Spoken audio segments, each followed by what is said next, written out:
Hi guys, how are you fantastic people today? Today I thought I'd do a quick semi-hydro with cuttings video because it works so well for me and I thought maybe perhaps it would help somebody else. And this is my cat Ollie. He likes to be in the spotlight and I'm just going to remove him now. Anyways, this is going to be a really quick one. So yeah, just to quickly get you informed, I did a semi-hydro on a pelargonium. It's a cutting and I did it only like a week ago.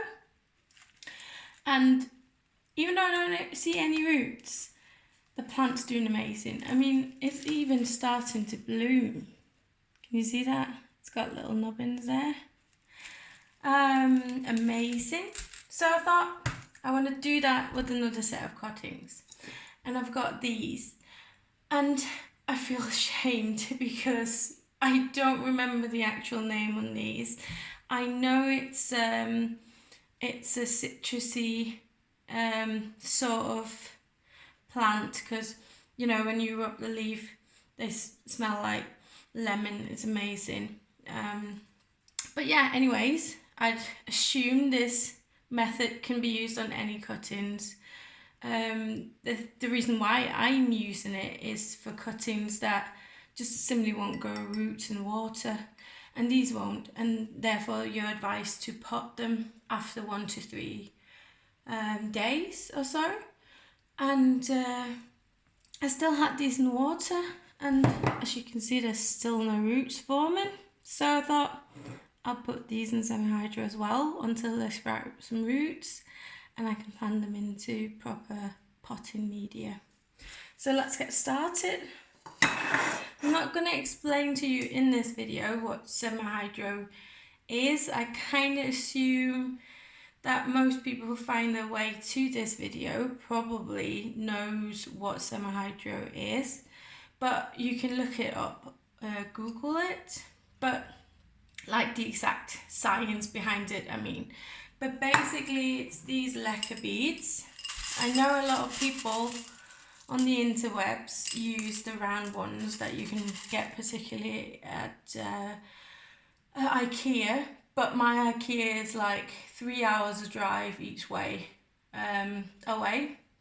So I ordered these on a German nursery, an orchid nursery actually, website, and they're doing the job just fine. I mean, you don't have that exact science again with the perfect sphere and then the perfect triangle with air and everything, but because they aren't, you know, they don't line up next to each other, there's plenty of air in between, and they still keep the moisture wigged up through, and so they keep your cutting moist, but they're not like in direct water where if it doesn't sprout it'll start to rot instead.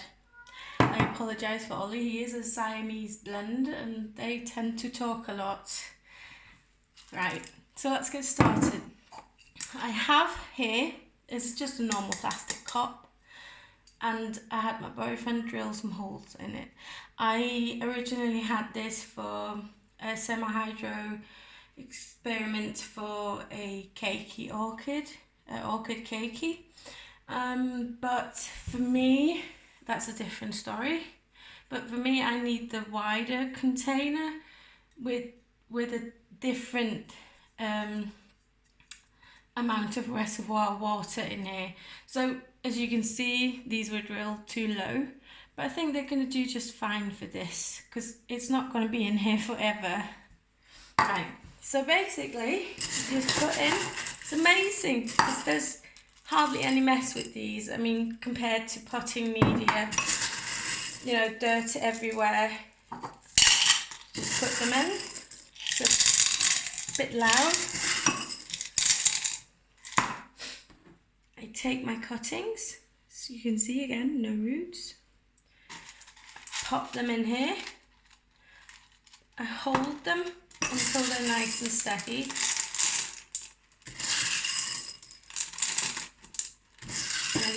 filling.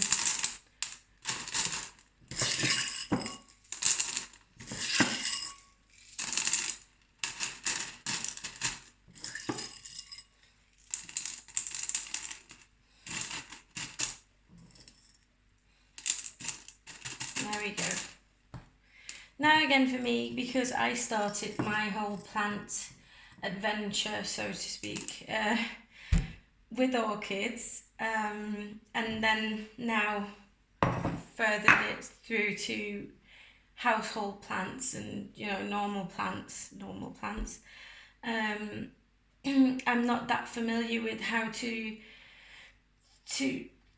take care of, you know, like there's something about, then with some plants you have to stick your fingers in the earth, and they like it to be dry on top but not in the middle, or some of them want to be drenched and none of them wants to be drenched, but you get me, some of them wants to be nearly dry and so on. The same with orchids, but still you can see it a bit more in normal orchid media, whether it be bark or lacquer or sphagnum moss and such. And I find that hard with normal potting media.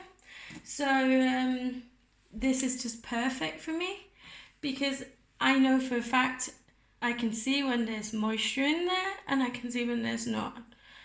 And I flush it once a week if it's a really hot day, because these plants that I ordered from this web shop, I ordered specifically to be able to be in a south-facing window. So I could have plants all year round in my big south-facing window in my living room.